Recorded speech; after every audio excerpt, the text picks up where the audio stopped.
Bom, hoje eu tô aqui em Ueno Hirokode, né? Essa aqui é uma região de Ueno que não é tão conhecida. Ueno é muito grande, né? O pessoal geralmente que vem pro Japão fica ali na região do Ameiyoko. O parque de Ueno também é muito famoso. E essa região fica aqui perto, né? Fica aqui grudado no Ameiyoko e no parque de Ueno, mas é uma região que já não é tão acessível assim. É porque não tem tanta coisa para se fazer, né? É mais um entretenimento adulto, né? Um distrito da Luz Vermelha. Não é tão grande quanto Kabukicho ou outros distritos que tem aqui em Tóquio mesmo, mas é uma região mais voltada ali para o entretenimento adulto, só fica movimentado de noite praticamente. Eu vou caminhar por aqui enquanto eu falo sobre algumas notícias que circularam aí nas últimas semanas. Eu vi, saíram em praticamente todos os principais jornais aí do Brasil. Eu vi na internet, tinha essa notícia. Muita gente me mandou, né, no Instagram, pediram para eu comentar sobre essas coisas e tudo mais. E são assuntos muito delicados, né, para dizer o mínimo. São assuntos muito delicados em relação aqui ao Japão, à política japonesa e à sociedade japonesa, né? Algumas dessas coisas eu já citei brevemente em outros vídeos aqui no canal, mas é sempre bom falar sobre esse tipo de coisa, tá ligado? Porque realmente é o tipo de coisa que não pode passar batido, né? A gente às vezes fica horrorizado por coisas muito menores que acontecem em outros países. Então é importante chamar a atenção para esse tipo de coisa, até para que não se repita, né? Nem aqui e nem em lugar nenhum. A primeira notícia é sobre a tal da Lei de Eugenia japonesa, né? Que foi criada logo depois da Segunda Guerra, em 1948, se eu não me engano, e que só foi extinta em 1996, tá ligado? E agora, no final do mês passado, foi apresentado um relatório aqui no parlamento japonês, alegando que cerca de 16.500 pessoas teriam sido esterilizadas à força sob o aval dessa lei, né? E agora essas pessoas estariam aí pedindo uma indenização do governo. Elas já estão lutando por essa indenização já há décadas, algumas delas, né? Mas agora ficou pronto esse relatório.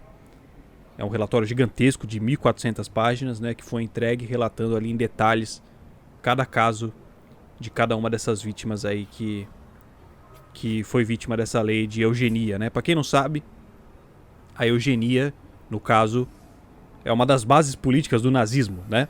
É o ato de você selecionar seres humanos com base em características físicas e hereditárias, como se alguns fossem superiores a outros, tá ligado? Por mais absurdo que isso possa parecer, né? Tinha uma lei em vigor no Japão até 1996, ou seja, ontem, né? Que o nome dessa lei era Lei de Proteção Eugênica, né? E essa lei basicamente permitia legalmente que clínicas e hospitais e, enfim, né, instituições de saúde esterilizassem à força pacientes com deficiências intelectuais para que eles não transmitissem as características genéticas deles para as próximas gerações. Aparentemente estava no texto da lei, pelo que eu li nos sites de notícia, né, estava no texto da lei que o objetivo dessa lei era impedir o nascimento de descendentes de má qualidade. Era assim que eles colocavam o bagulho, tá ligado? De acordo com esse relatório, que foi apresentado aí mês passado, dentre essas 16 mil pessoas, né, que foram esterilizadas à força, a maior parte, claro, eram mulheres, e muitas eram adolescentes na época e até algumas crianças, tá ligado? Tem relatos de crianças de até 9 anos de idade sendo esterilizadas já por apresentarem algum distúrbio ali, algum problema psiquiátrico. E tipo assim, essas cirurgias, né, que eles faziam de esterilização não só eram realizadas sem o consentimento das vítimas, né, como mesmo depois, né, as vítimas não eram informadas do que tinha, do procedimento que tinham feito nelas, tá ligado? Em 1953, o Ministério da Saúde japonês aprovou algumas diretrizes, né, em relação a essa lei eugênica, que diziam que se a comissão médica, né, que estava ali em cuidado ali do paciente julgasse que era necessário, né, eles tinham o direito, a comissão médica tinha direito de anestesiar o paciente e até enganar o paciente para conseguir fazer a cirurgia nele, mesmo sem o consentimento, né? Os caras diziam assim que iam fazer um procedimento de rotina, né? Ou alguma cirurgia simples ali, uma operação no apêndice, tá ligado? E no fim esterilizavam a pessoa, né? Então tem gente que passou a vida inteira tentando ter filho sem saber que tinha sido esterilizado na adolescência, tá ligado? O bagulho é bizarro. Tem o caso, por exemplo, dessa mulher que se identifica como Junko Izuka, né? Não é o nome dela de verdade, mas é um pseudônimo que ela tá usando aí pra se identificar. Ela tem 77 anos hoje em dia, e quando ela tinha 16, ela foi levada até uma clínica no Nordeste aqui do Japão, onde ela passou por essa tal cirurgia misteriosa, né? Que na época ela não sabia o que era, e só depois ela foi descobrir que era uma cirurgia de esterilização. Hoje ela está inclusa aí no pessoal que está processando o governo, né, pedindo por indenização. Mas olha só, né, o pedido dela foi negado da primeira vez, porque o governo alegou que como já tinham passado mais de 20 anos, o prazo legal, né, para ela entrar com esse pedido de indenização já tinha expirado. Sendo que na época ela nem foi informada de que tinham feito isso com ela, tá ligado? E fora tudo isso, né, fora essas 16 mil pessoas que foram esterilizadas à força, o relatório também aponta para outras 8 mil pessoas que tecnicamente se submeteram a essa esterilização consensualmente, né? Ou seja, elas concordaram em ser esterilizadas. Mas mesmo essas 8 mil pessoas, né, o relatório aponta que em alguma medida elas sofreram algum tipo de pressão do governo, né? E isso é evidente, na verdade, porque olha só, né? Enquanto essa lei eugênica estava em vigor aqui no Japão, se a pessoa tivesse, né, o diagnóstico de algum distúrbio mental, ou alguma deficiência intelectual, ou alguma doença hereditária, né? Se ela não se submetesse à esterilização, ela não tinha direito de acessar o sistema de saúde nem de se casar. Então, assim, se a pessoa tinha, por exemplo, alguma doença mental, né? E a família ia tentar internar essa pessoa em alguma clínica, acabava que um dos pré-requisitos para conseguir a internação já era a esterilização, tá ligado? Porque senão a pessoa já não teria acesso ao sistema de saúde, né?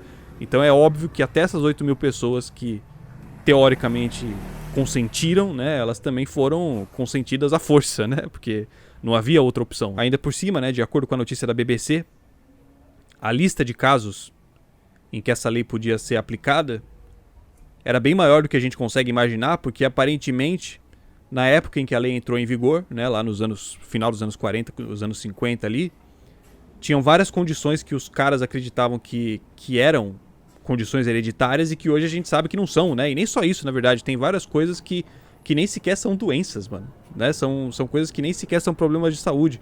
Pra vocês terem uma ideia, entravam nessa lista aí coisas como desejo sexual acentuadamente anormal, mano. Que porra é essa, tá ligado? Inclinação criminosa acentuada. Como é que você determina, né? Como é que você mensura isso se uma pessoa tem inclinação criminosa acentuada, mano?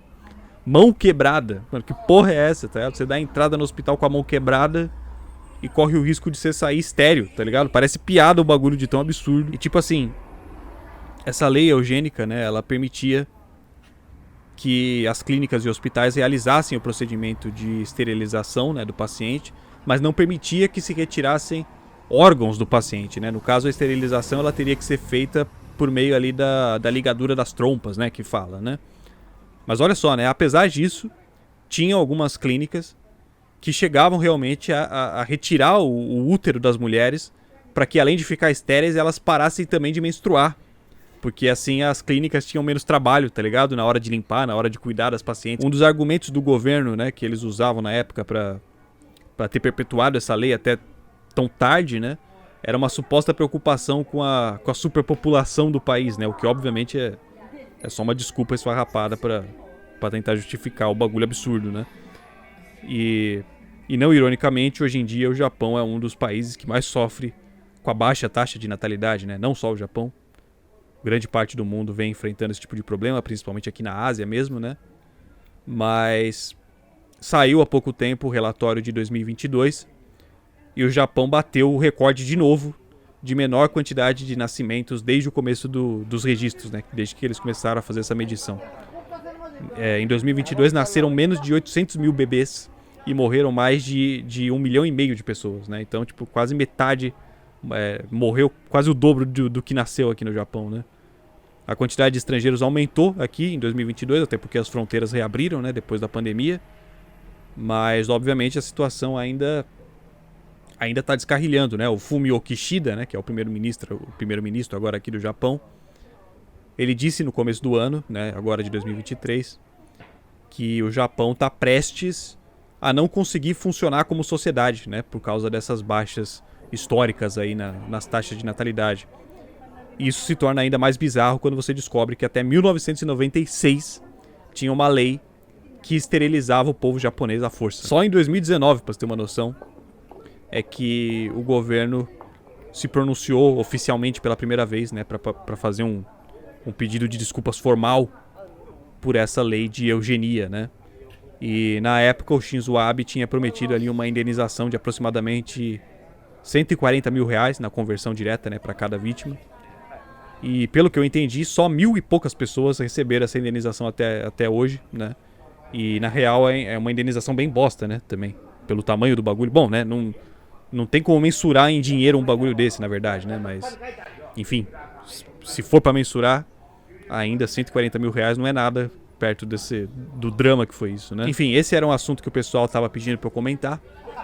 E o outro assunto também muito grave é sobre um projeto de lei que está tramitando aqui agora no Japão a respeito de reformular as leis de agressão sexual aqui do Japão, que aparentemente já estão extremamente ultrapassadas, né, em comparação com as de outros países, né? Parece que essa é a segunda vez em um século que essas leis em relação ao assédio sexual são revisionadas, para vocês terem uma ideia, né? Como o bagulho é praticamente intocável, né? E deve estar extremamente desatualizado. Porque a parada é o seguinte, né? Aqui na legislação japonesa, né, o conceito de abuso sexual é entendido como sendo uma relação sexual forçada, né? E não uma relação sexual não consentida, como é na maior parte dos países hoje em dia, né? E isso acaba abrindo brechas, né, na interpretação da lei. Os japoneses adoram uma brecha na lei, né?